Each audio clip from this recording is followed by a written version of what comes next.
Welcome back to Buffs and Nerfs. I'm your host, Andrew Lanza. With me, as always, co-host extraordinaire, Sam Hall. What's up, man? Not much, just being extraordinaire. I like the fact that you use the French. Yes. We're here, as always, discussing if video games are a thing that exists. Jury's still out. I was going to say jury's still out. Yeah, I'm not certain. I think so. I'm leaning towards yes, but I'm like 60-40 in favor of them existing as a thing.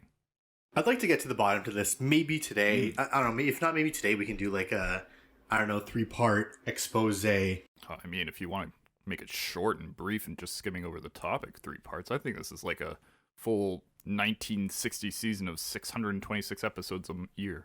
Wow. Yeah.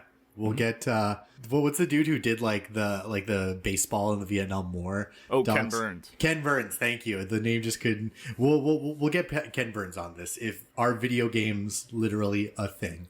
And if you bring up Ken Burns, I have to mention this. If you're watching the Vietnam documentary, it's great.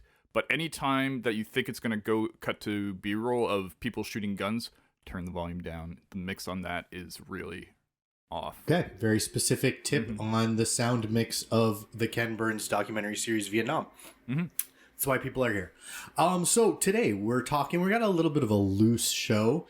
We're going to talk a little bit of video game news first, then we're going to jump into our reviews. If you caught the last episode, we talked about a little thing we did where we bought each other a secret game on Steam for around $10 each. So we're going to review those games. A little bit of a twist on that happened. We'll discuss further. Yeah, and then at the end of the episode, we're going to introduce... Well, we're pretty much going to do it again, but this time we're choosing a game on Steam that's kind of each a classic personal game for ourselves that we know that the other participant hasn't played. So we're going to purchase these games for each other again. Like this time, there's no price really on this one. Luckily, the one I'm going to buy you was on sale, so... That's good news. I'm going to get you will be on sale. I haven't checked. well, we'll jump into that one at the end. But yeah, as far as news goes, did you want to talk about a little tidbit? Well, my first little bit of video gaming news is a fluff piece, if you will. HBO just announced that in their series of The Last of Us, based upon the PlayStation game The Last of Us, they've announced the casting of the 2 leads playing Ellie and, oh my god, I've completely forgotten the guy's name. The other guy, the main guy. Joel, that's it, thank you. I was like, it's not Jeff. It's not Jeff. What? It's a J sound. Jeremy. Jake, man. Anyways, Pedro Pascal will be playing Joel, and Bella Ramsey will be playing the Ellie. I think this is interesting news because it's kind of strange that we're seeing an adaptation of a video game again. I mean, I think it's great casting choice, but I don't know. Video games being adapted to the screen, whether small or big, not necessarily the greatest track record. So what do you think about that news there, Andrew? You're taking 2 kind of like fan favorites from Game of Thrones. You have Pedro Pascal, who was Oberyn Martell, and then you have what was the other actor's name? Bella Ramsey. You have Bella Ramsey, who played what was the bear? She was like she was the young... She was the Lady Mormont. She's like Lady Mormont. That's right. Yeah. She's Jorah Mormont's sister, I think. Yeah, Jorah Mormont. That's the bear, right?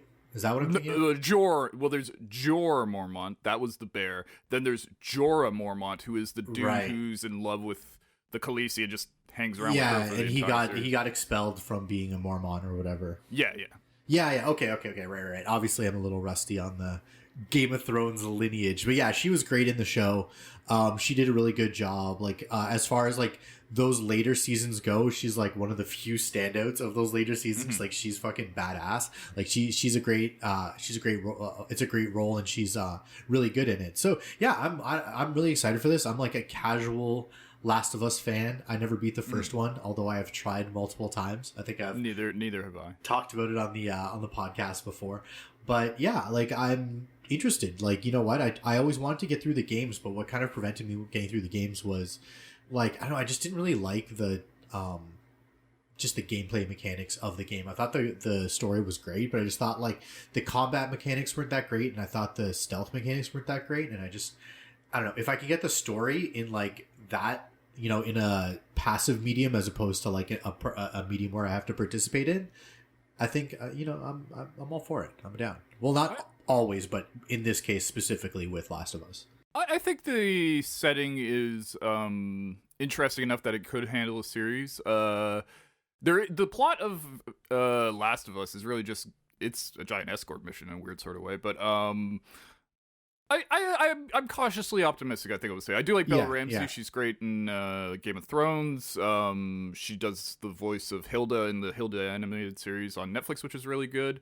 And Pedro Pascal, I mean, he's the Mandalorian. He's the Maxwell Lord. Dreamy AF. He's...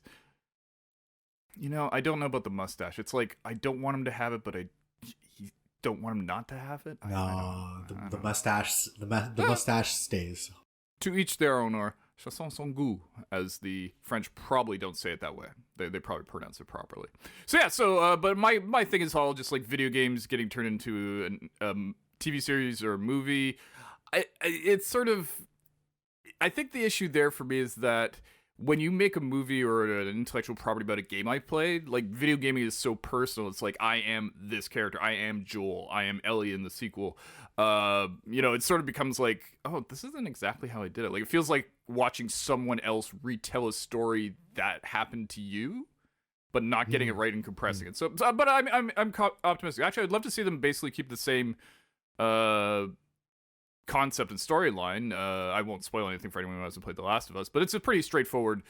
Joel has to take Ellie somewhere across the country. That's the very bare minimum of the story. And I'd like to see them do something interesting with it, where maybe they... Because one of the things is they're going to need a stronger antagonist than simply the clickers, which are like the zombie people in the game. They're going to need like a person who's working against them. And maybe somebody shows up at the end of Last of Us, just so I didn't quite finish it. But there isn't really a strong antagonist. It's almost like a series of vignettes across the country. So I'm curious to see how they handle it. So it's not big news, but it's interesting news. It's a good casting choice. So yeah, HBO's got a video game series, Jesus. TV series, that's what they do, based on a video game coming, so we'll see how that turns out. Andrew, any news on your front? Yeah, I guess probably the biggest news of the week is CD Projekt Red. I mean, they can't catch a break lately. They revealed that they got hacked and that all their info was being held ransom. And I guess they, have a policy where they do not negotiate with terrorists. And they released the info that they got hacked. And apparently the info, like all their source code, like for The Witcher and I was going to say CD Projekt Red, for Cyberpunk, that got put up for auction for like 1 million, and apparently it went for like 7 million, that information. And that was to like an unknown buyer, and then they sold, and then the Gwent source code got leaked online. So I mean, that sucks for CD Projekt Red. I don't know. Like, I don't know what to say about that. They can't catch a break lately. Like, it's it was not, funny. it's not like good a for year them. ago, people were like, "Let them take their time. They're super quality. They'll make a great game out of Cyberpunk. They're fine." It's kind of like they took the BioWare path from really loved company to kind of, oh god, what are you guys doing, company? And they compressed it to like 3 months instead of like 2 or 3 releases, sort of thing. It's interesting. Yeah, you see that like. You've seen that recently with like, studios like, BioWare with Anthem, and then you have, Bethesda with, Fallout 76. And you just see these companies that, so quickly erode this kind of trust they've built with the consumer over the past like decades. And just over the last couple of years, you just see it erode so quickly. Yeah. Well, I think the thing is, like, most video games, when you're creating a video game or a video game series, when you first start, you don't have a lot of expectations. Like, oh, I've got this new IP coming out. Like, was BioWare. BioWare had a good reputation. They sort of like were always floating just a little bit below AAA, but then they came out with Mass Effect, and that blew up, and the whole Mass Effect trilogy, and people loved it. And I think what happens is after a while, you go from being like well, I wouldn't say BioWare's indie. It hasn't been indie for a while, but like, it goes from kind of like the love small company to, oh, you're one of the bigger companies, and people's expectations keep growing that as soon as you start stumbling, they see it as the fall of the thing. But yeah, well, actually, I had a question for you. They don't know who bought I think you said it was an anonymous purchase, like they don't know who bought the code? Do you think it could have been CD Projekt Red themselves? They did make enough money, that $7 million, to keep the code. I don't think they know. I think it's just unknown. Seems like. Okay. I'm just like scanning this article again. Doesn't look like it. Yeah, I think that it's anonymous at this point. It's somewhere in a prison. Martin Shkreli is like, hey, yeah. While listening to the only copy of that Wu-Tang album. Actually, sorry, this is a conversation I had completely away, like with some other people, literally yesterday. We were looking this up. It turns out about 3-4 years ago, he got booked for, like, in prison for fraud or being a dick. I don't know. And he actually doesn't have the album anymore. The album was, I guess, possessed by the state because it was one of his assets. So somewhere, like, I'm it's like in a Foot Locker somewhere in Wisconsin or something. Or what happened was some mother was like they were having a sale, like, you know how once in a while like state sells they things, sold it for like 10 cents, $5. They're like, hey Jimmy, you like hip hop, don't you? Oh, Wu-Tang sold last year, Bob. Okay, I'll just put it in the closet. You know, like there should be. I'm surprised there isn't a documentary about what the hell happened to that album. There should be. All right, we're quitting this podcast and we're gonna make a documentary about what happened to the Wu-Tang album. No, it's serious. I did not know that. I thought he just had it somewhere. Like his assets got sold, and that's obviously a pretty valuable asset in of itself, sort of thing. It's like more expensive than a car, right? I think he bought it for like a flat $1 million or something. So, but yeah, no, the hackers are jerks, and I'm really curious to see what whoever bought it does with it. If it's CD Projekt Red just secretly buying them themselves, maybe through a third party, they would just. Oh, they're talking about Wu-Tang. Well, yeah, I'm curious about that too. But again, we're kind of in a holding pattern. Nobody knows where it is. I feel like, you know what? I'm gonna try to do some research for next episode, fans, because I know you love video games. But as much as you guys love video games, you love news about Rare. We gotta get Coburn and Kyle on here, a crossover from. Oh yeah, that'd be great. Yeah, we got to get them on here and they can straighten us out. I'm sure they got the info. But I mean, I think the people who suffer Excellent most. Podcast, by the way. Excellent. You know, just stand out. Those two dudes. They know music Chef's like kiss. I know putting booze in coffee. Drink from his coffee. But yeah, I think the people who really suffer from this album staying a secret are the children, because I mean everybody knows that Wu-Tang is for the children, and I think we got to really remember that in these times. That let's get that album out there for the kids. So having said that, Wu-Tang, somebody think of the children. Yep, there we go. So having said that, I think we're going to move on to our reviews of Sounds good. our games. I'm glad you agree, because if you didn't want to, I don't know where we'd go. I don't know where we'd go from there. No, let's go back and really milk this Wu-Tang thing for more than the 5 minutes we have already about it. Yeah. So, so just for people who, forgot or didn't listen all the way to the end or whatever, we bought each other a secret game for $10, around $10 on Steam. I bought Sam the game Undertale, and Sam bought me the game RRRRR, and just for ease of the conversation, we will refer to this game as R. For this conversation, I mean, you can call it RRRR, but I'm going to call it R just because I don't want to, do that every time. Kind of phonetically, right? Like if 4 R's in a row is R, but yeah, R is fine. So I'm just going to call it R. Anyway, so I guess you can start us off. Undertale. What did you think about Undertale? Ooh, boy. I actually have to bring up my Steam account to see how many hours I spent playing this game. All right, hold on a second. Steam's launching. Undertale is, as you know, the central conceit, most people know this, is all the monsters got banished underground. You're a human child. You go underground. And you start experiencing these monsters, and you can fight them. I put that in quotes, but you can actually also just chat with them or find out what they like and kind of appease them, if you will. Probably not good to use the word appeasing. And Undertale, I have played time of, over the last 2 weeks, 68 minutes. I basically I did not love this game. I'm sorry. I feel like I'm letting you down. I'm letting all the listeners down. There's probably people right now going, "What? He didn't like Undertale? What?" Yeah, me. I think we were talking about this before the recording, but Undertale is going to go into the same category of games as Sea of Thieves, which everyone remembers from like the first or second episode I talked about. It's a game that I appreciate that it exists. I like the idea, but it's not for me. It's like, first of all, this game triggers and seems to rely a bit on just some kind of nostalgia for back in the CGA, EGA days, like when there were few colors and everything was giant pixels, 8-bit. This is less than 8-bit, it felt like. This almost felt like... No, it's 8-bit. It's 8-bit. Oh, okay. You see, I'm not 100% certain what defines an 8-bit thing, but... And it was like, I liked the idea... And I like the little puzzles and stuff like that. Like the moment when you push the rock and then the rock goes the wrong way. It's like, oh, you want me to go the other way? Like that was cute, but it's just like, I got to the Skeleton Brothers and I was like, that like sigh I know was probably annoying to listen to, especially if you have headphones. But it was just like, I'm really glad this game exists. And I think it's the product of one guy. So hats off to him. But it's definitely not a bad game. It's just not for me. It's like one of those things where you're like, it's like a Bloody Mary or a Caesar. It's like, yep, I know people love this, but I can't. This is not good. I don't enjoy this. This is good, but it's not good to my palate. So yeah, so my review of Undertale is 10 out of 10 for everyone, but like 4 out of 10 for me. Did you play Undertale?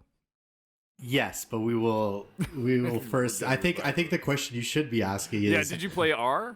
There we go. So I did play R. And what's your playtime in Steam minutes?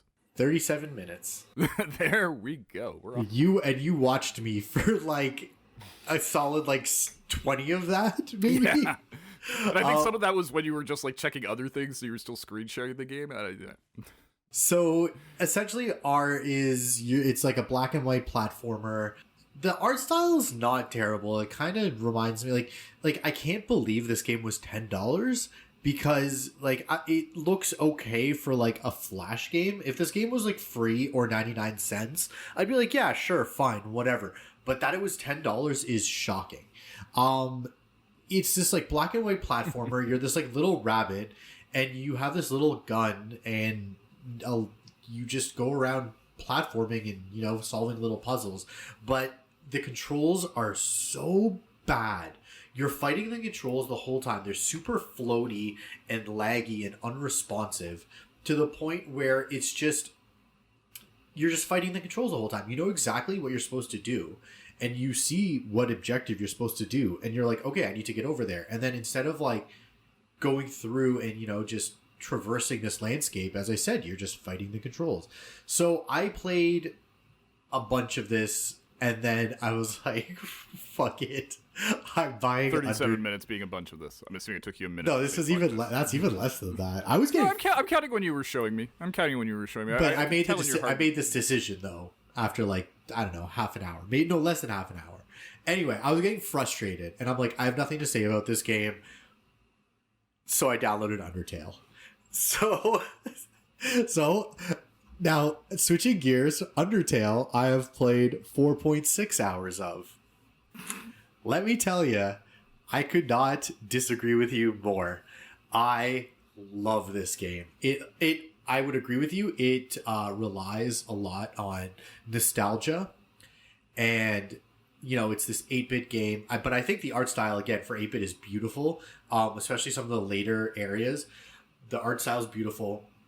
The music is... I love the music. I did like the music, actually. I'll just interject to say I did think the music was good. Yeah, it's surprisingly good. And there's some songs... the same guy... Like, it seems like this whole game was made by one person. Toby something, yeah. I should know. Maguire? That's the first name that came to my head, but it's not Tobey Maguire. But I don't know. Maybe he made this Toby in between. Jones, the British actor. I don't know. I think Tobey Maguire made this in between Spider-Man 2 and 3, but I don't know. So, so anyway, the music's great. They reuse a couple tracks, but there's like a few like songs, like boss songs and stuff where I'm like, this is a unique song, and this song slaps. It absolutely slaps. So, as I was going through, I just really enjoyed the music. The characters are hilarious. The like literally have laughed out loud multiple times. The gameplay is whatever.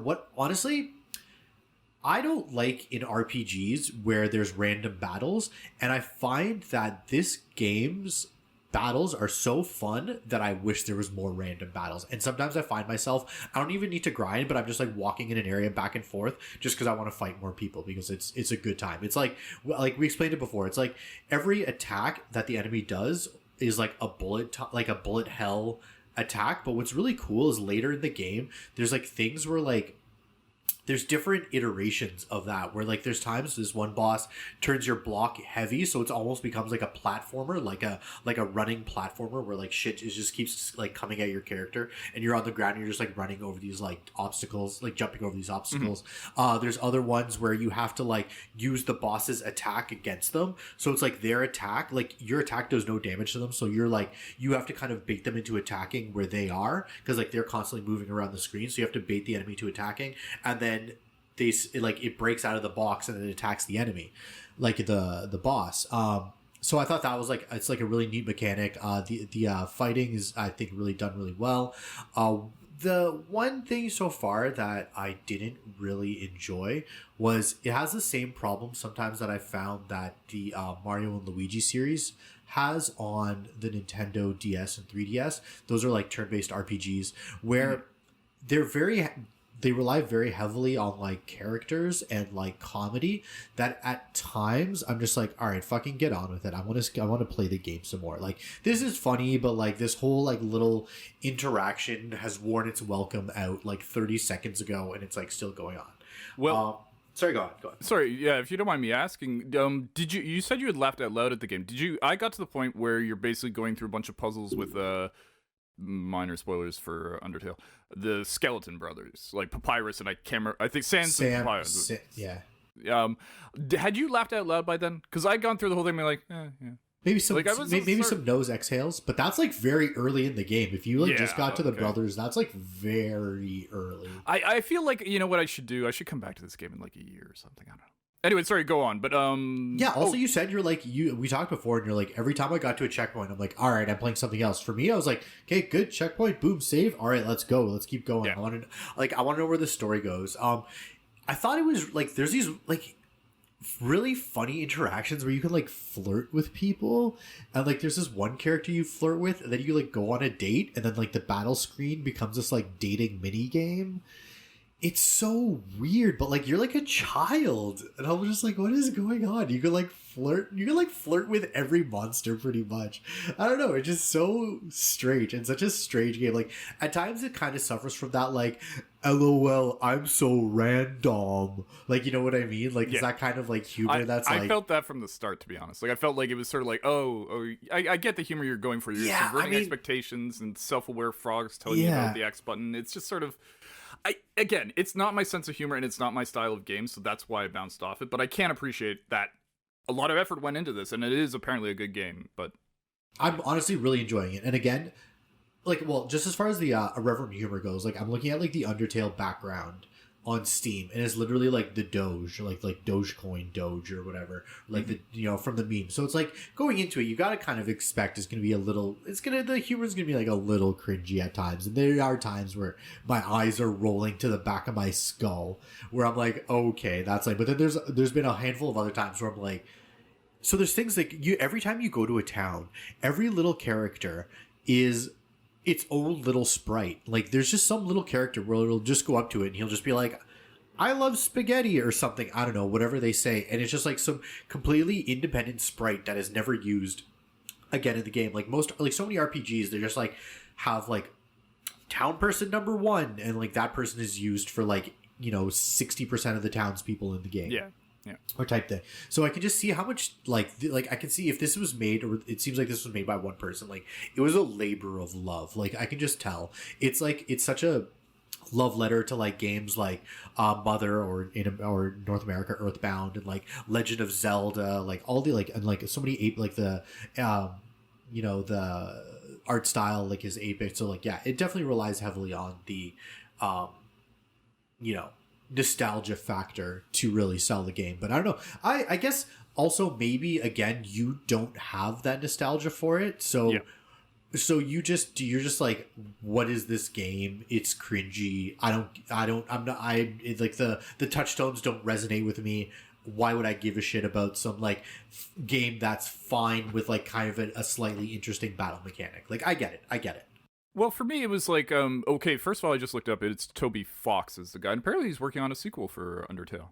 Perfect. Well, I will buy that for you circa 2021 or whatever it gets released. We will look into this and get back with more news for our listeners who tune into this podcast for Undertale. I will say the two things about Undertale that hit me right off the bat. One good, one bad. The bad one was, and this is such a minor thing, it's when people talk to you, they have that JRPG console thing where it's like,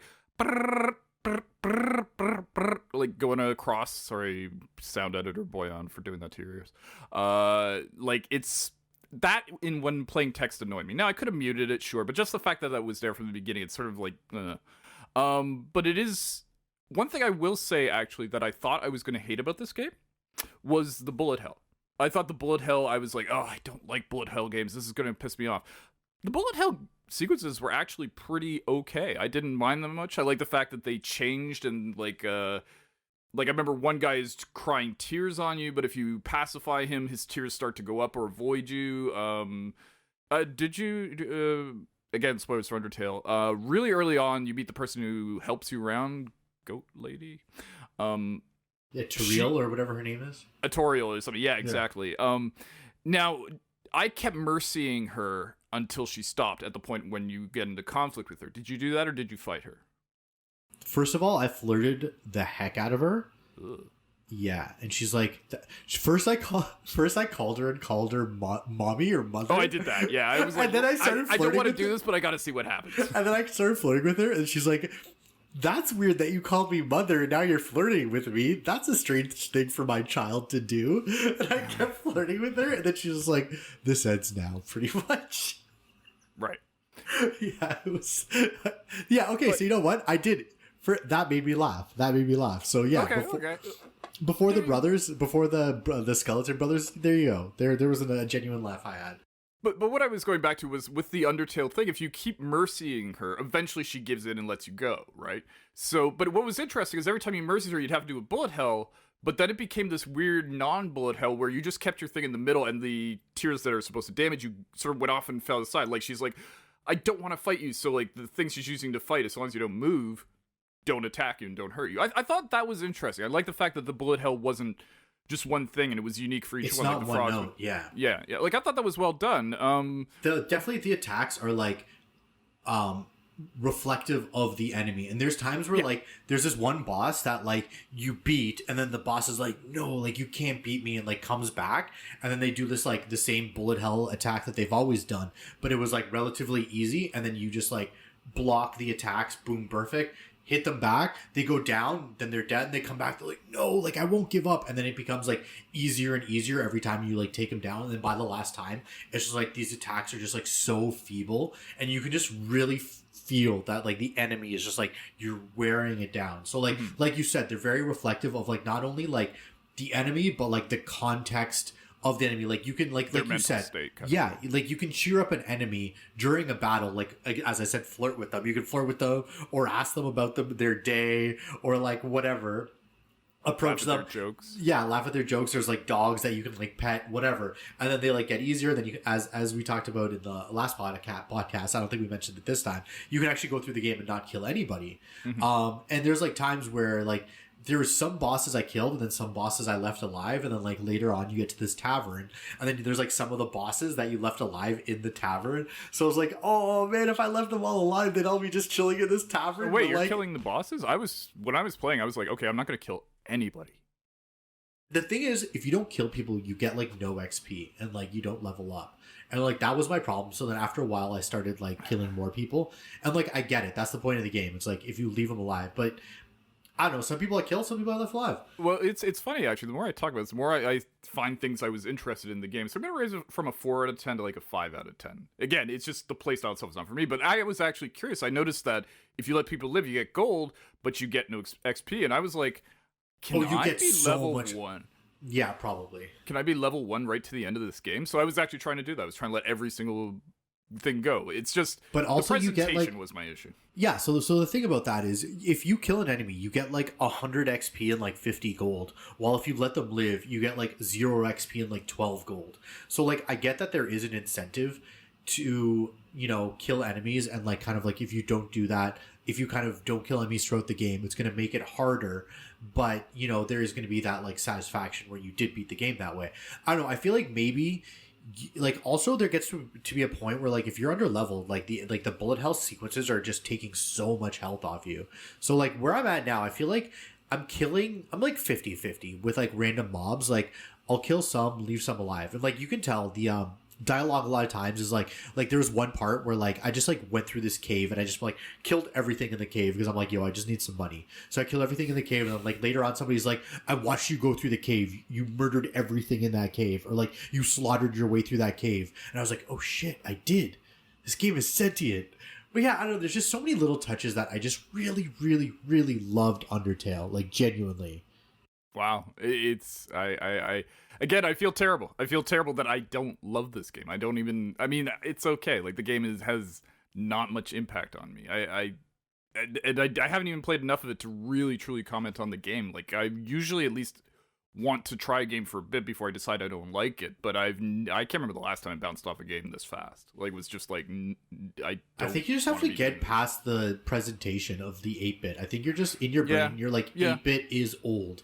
This is old, and just be like, no, like this, like this is just the way it was made. It's not just the 8-bit. It's a little. I don't think it's a little random. Like holds up Spork. Yeah, holds up Spork. You know that copy pasta like holds up Spork. And it's like this, like yeah, I'm young. I know that. With it's not even. That's old Taylor as hell. Swifts and your that's Game old of as Thrones hell. Season 8 loving. What? No, I didn't love season 8. I'm part of the Game youth. of Thrones. I'm not closer to my death than my birth. How dare you? Anyways, but yeah, Undertale. Like I said, I'm gonna probably just since I don't have that much to say, but I'll say it's a good game. If someone was asking me, would you recommend? I'm like, I'd have to say, can you take 8-bit graphics? Can you take a very cutesy interface? If you can take those, if those don't bother you at all, then yeah, absolutely, I would recommend this game. But it's like I said, it's like Sea of Thieves. I like Sea of Thieves, but the people who play it will attack me, and therefore I don't enjoy playing Sea of Thieves. I feel like you could say that about any game. I don't like this game, but there are the people that like it. Like you could say that about any game. No, there's a thing, because I'm not saying there are games that I genuinely think suck. That I can't even think of one off the top of my head because I'm being put on the spot. But there are games I'm like, why do people like this game? This game is bad. This is the actually Undertale and Sea of Thieves are in a very rare category of games that I don't like, but I can understand why people like them. Very rare category. You don't like platformers. Yeah, no, I think most platformers are garbage. It's because I just don't have any fun for it. But I also don't have any, there's nothing to the few platformers I've played, and I won't mention names because I don't want to turn this into a hate podcast, but the few platformers I played, I'm just like, yeah, this is not fun. I don't care about this. But the thing I will say about Undertale is, well, first of all, Undertale isn't a platformer, is it? No, I don't think it is, right? There's like semi-platforming sections, but it's like auto jump areas. I'm gonna say no.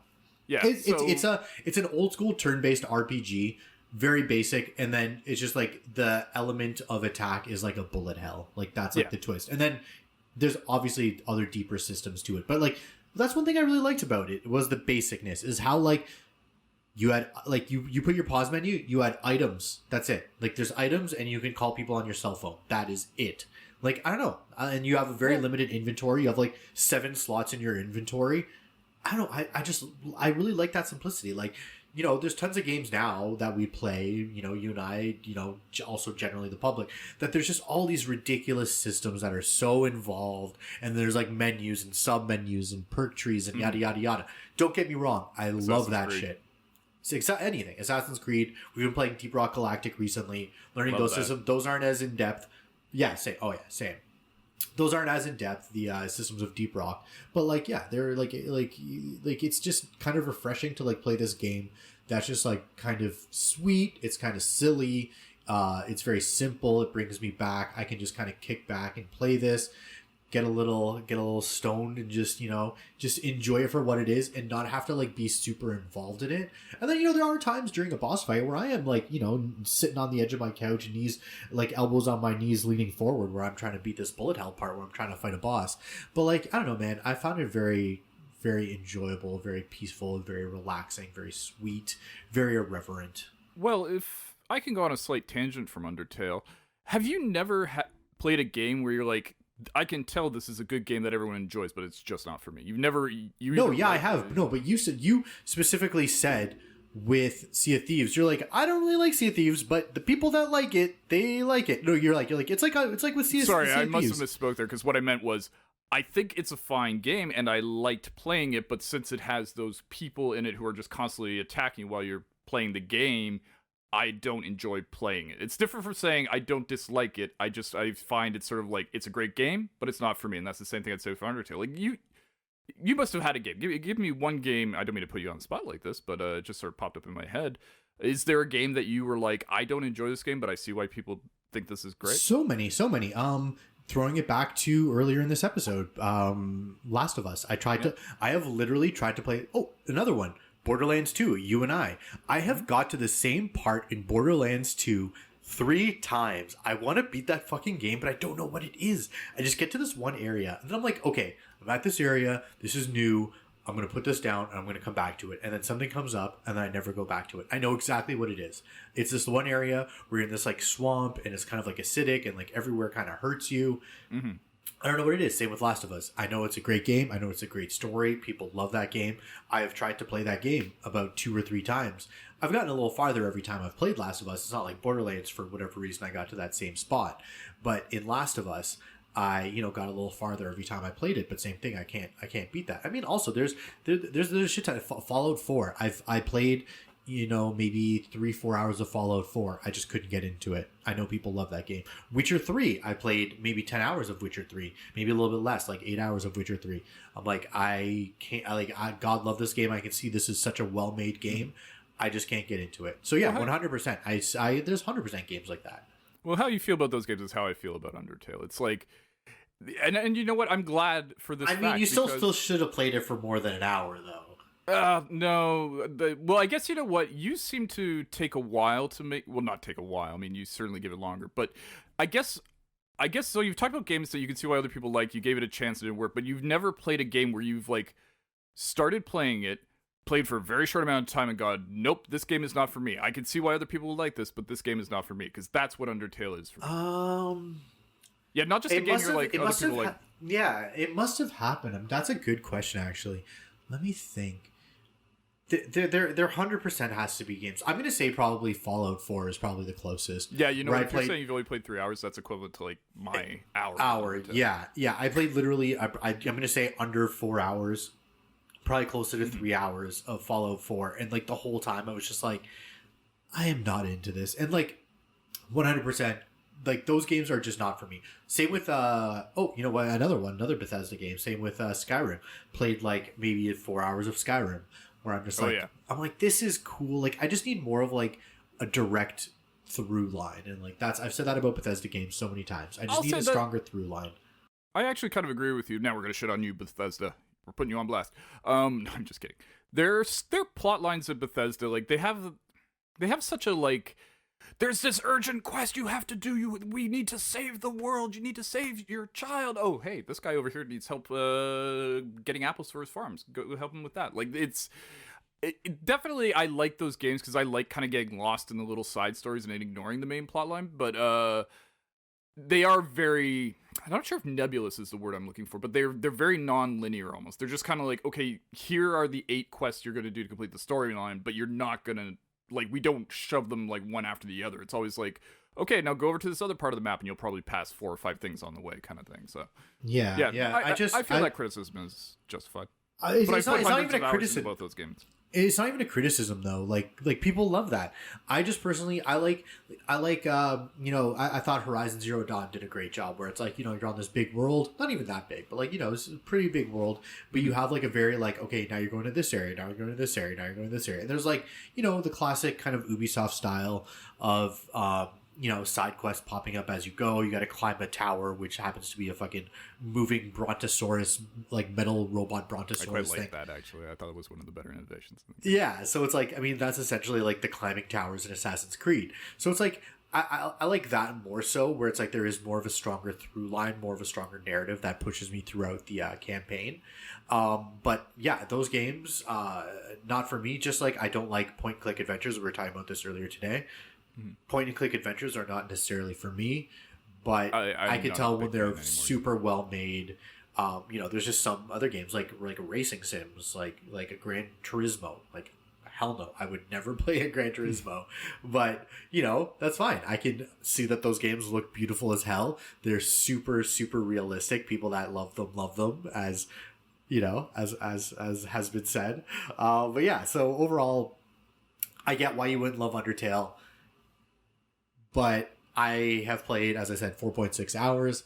I'm 100% going to finish it. I wish there was a little bit more time before we talked about it. Maybe we'll do a retouch on it next episode or something. But yeah, I'm excited. I'm playing through it. I think I'm about maybe a little bit less than halfway, about halfway. I looked on IGN and it was about 12 hours. Sorry, not IGN, GameFAQs. It was 12, a lot of people said 12 hours, but the 16 hours was the average. That's so weird. I read an article recently that said it was like 6 hours. I'm like, oh, okay, twice as much. Which just goes to show how different people approach games. Yeah, I'm like on GameFAQs, there's like a thing that's like, oh, average playtime, whatever hours, and you click it, and then you can like see what everybody's voted. This has like thousands and thousands of votes. Like, it's kind of like a bar graph. It's like this many people voted for 1 hour. This people voted for 5 hours. Yada yada yada, all the way down. Like these people voted for 40 hours, and it's like pretty much the the bell curve was like for 12 hours. Anyway, meanwhile, RRR's just got 1 vote and it's 38 minutes. No, RRR had nothing. That was what was crazy. Oh, really? You looked it up? Oh, crazy. I looked it up because I was like, oh, how long is this game going to take? So there was an entry for RRRR or R. There was an entry for R on GameFAQs. I clicked it. Nothing about it. Just title, like release date, like no like gameplay images, no videos, no reviews, no playtimes, no messages on a message board, nothing. There was just an entry on GameFAQs, nothing else.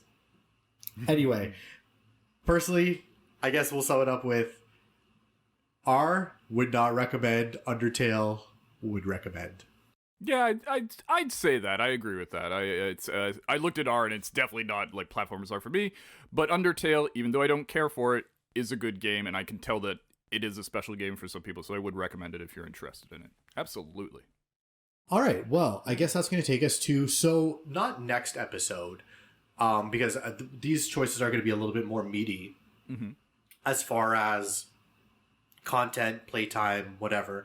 But now we're going to do a new thing. Well, I guess we're continuing this series in a way, but a new iteration of it where we're each going to buy each other a game now where it's a game from maybe not our childhoods, but it's a personal classic game to us that the other one hasn't necessarily played. It has to be on Steam or Origin, whatever you play or whatever it's called now. It has to be able to download. You can't be like, oh, I bought you this game for Nintendo Switch. Although I feel like I should buy a Nintendo Switch. I mean, I'm doing a podcast about video games, for God's sake. I would support you buying a Nintendo Switch. Yeah, but the only thing I want to play on it is Breath of the Wild. Other than that, I'm like, oh, all right. Dude, there's so many first-party Nintendo titles that are so good. So good. That's the only thing I'm playing on there. Like, I'm only playing first-party Nintendo. That's why I have it. It's a Nintendo machine. If it came out for multiple systems, I'm obviously going to buy it for PC. Well, actually, this finally goes back to earlier in our conversation. I don't have that, like, love of Nintendo because I've never really, growing up, had access to a Nintendo machine. So I don't I'll probably buy a Switch at some point, especially considering the PlayStation 5 is never going to come out.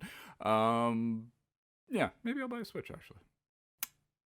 It was a good decision. I'm happy with it. I've been working from home, so like on downtime, I just like have it on the couch. Like downtime, perfect time to sneak in a Mario Kart race or wander around in Pokemon or do a level in Mario Maker or whatever. It's really nice. It's really nice to have it as a handheld. I was gonna get the Lite and only get the handheld, but I'm glad I got the full thing because I thought I wouldn't play it on my TV that much, but I have been. Anyway, switch tangent. All right, so do you want to start us off with your reveal of what game that you will purchase for moi?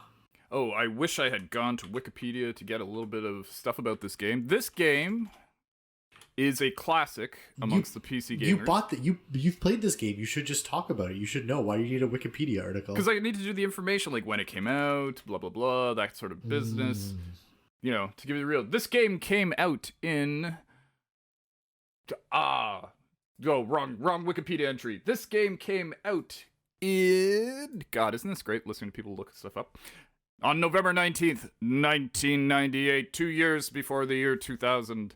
It is a classic first-person shooter that revolutionized the genre, and then, even today, its genetics have been passed down to pretty much every first-person shooter that's still going out there, whether you're talking your Destiny, your Doom, Eternal, whatever. This game is Valve's famous PC game, Half-Life. You're going to play the original Half-Life. Blocky graphics and all, 4x3 presentation, apparently. I have played it. Oh, you have? Fine! Then I'm going with my backup.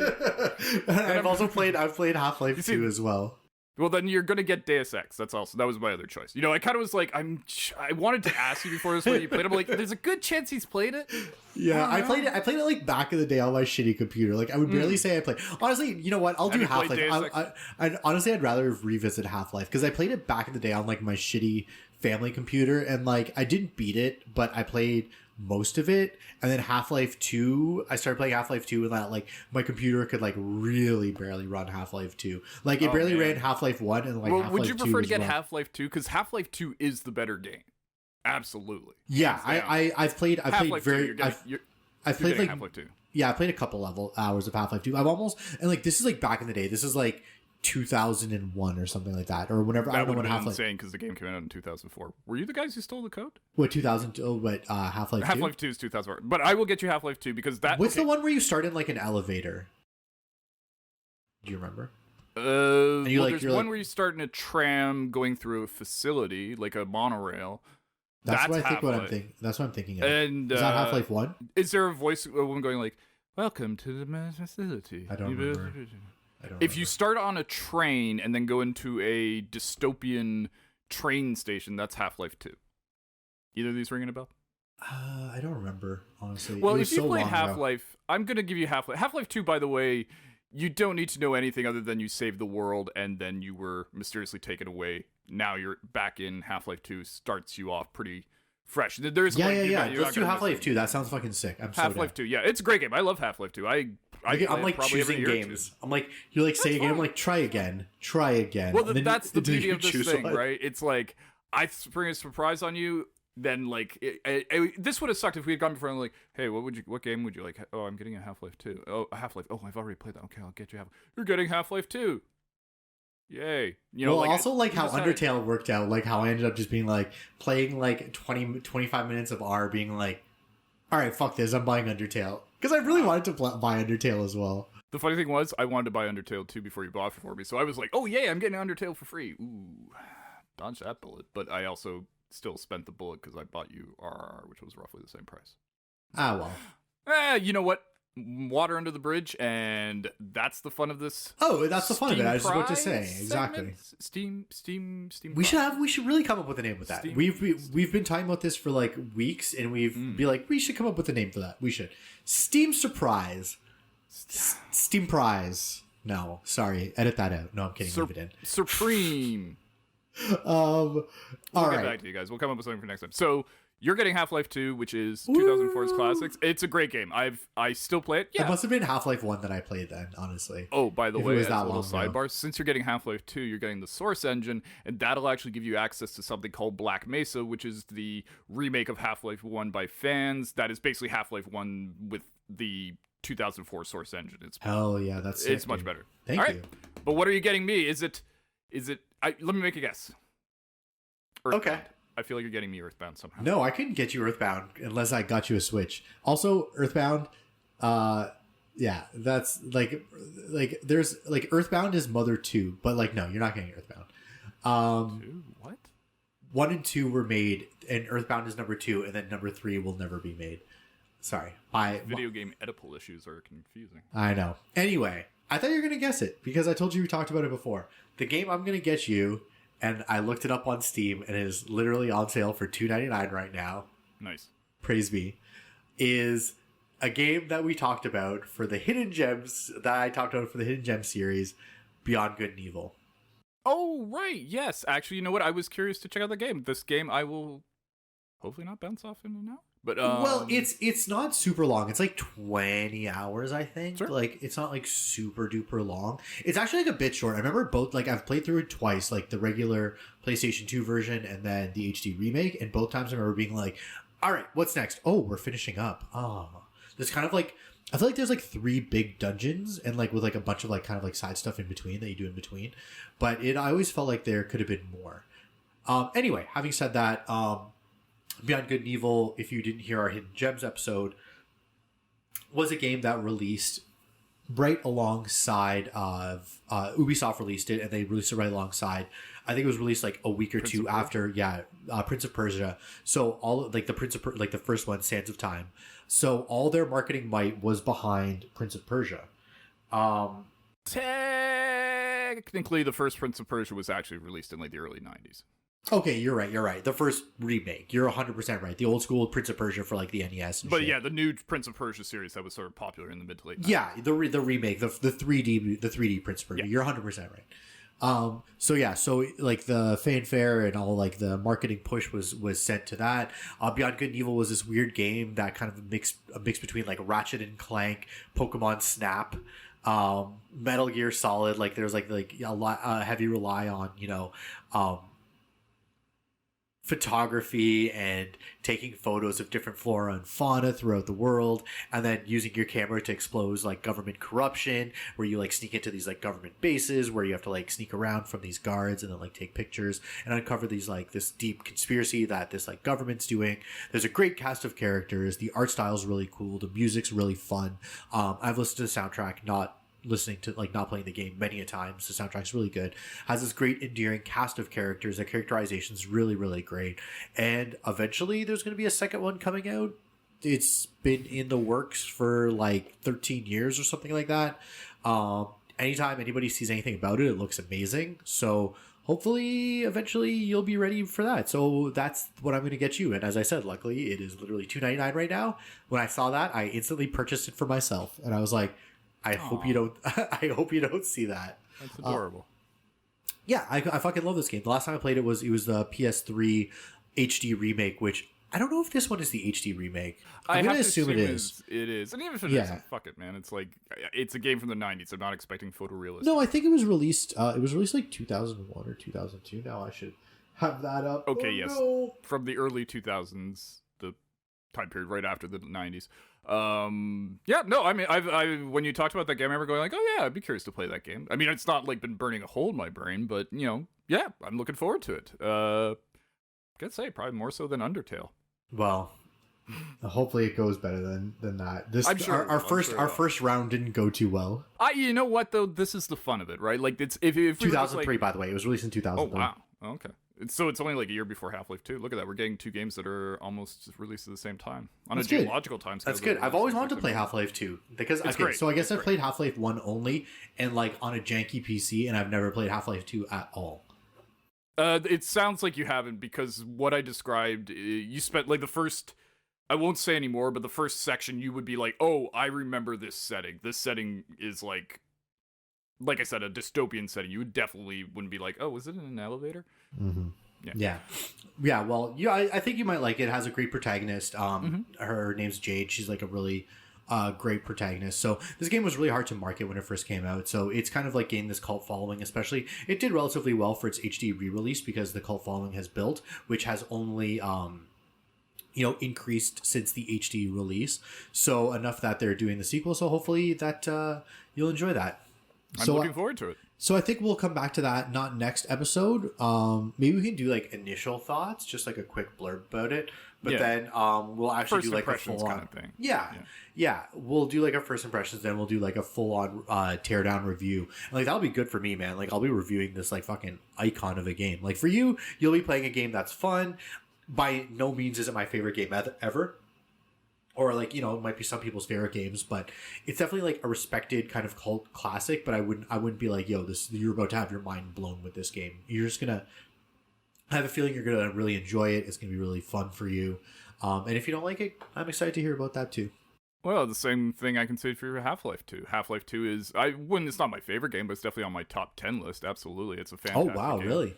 Oh, I've finished this game I've played this game through maybe I'm going to say 6 or 7 times in the past 16 years. Because it's a meaty game, but it's not the longest game you'll ever play. How long is it about? How many hours? Well, once you know what you're doing and you're kind of just into it and stuff, I'd say it's you know what? I'd look it up on GameFAQs, but in my head, I'm feeling like 9, 10, 12 hours, somewhere in that range. Oh, perfect. Yeah, so it seems like Beyond Good and Evil will be a little bit longer than that. Yeah. But, yeah, it's more of like an open world type game as opposed to I feel like what is Half-Life a little more linear. I'm gonna assume Half-Life 2 is actually very linear. It's cool. Like I like that. There aren't really any open world parts per se. Dude, sometimes I like that. Like I don't need it. I don't need every game to be an open world. I like fucking just a nice, relatively straight path with big cinematic moments and curated curated events and like set piece encounters, boss fights, like great atmosphere.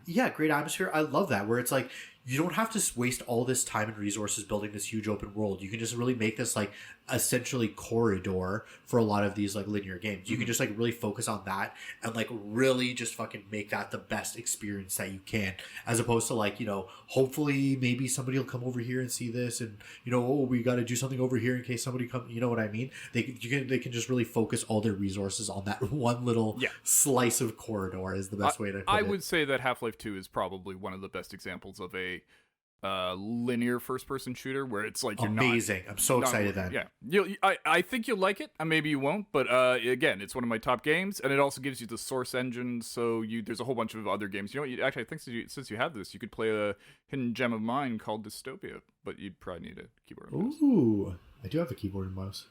I just don't use them. Yeah, interesting. Well, I could use my app, my little app that changes everything into fucking controller input. Going back and remembering all the keystrokes you have to do for this, hopefully. Oh, true. It's not like there's a lot of like, okay, I've got to activate this thing, but that is for another time, I think. Yeah. All right, dude. Well, I think that was a solid little talk we had about video games. Are they a thing? Are they not? The I'd answer. say I'm now 65-35. The truth is out there. One day we will find out if video games are literally a thing. All right, dude. Have yourself a great time. Thanks so much for being here with me to talk about stuff.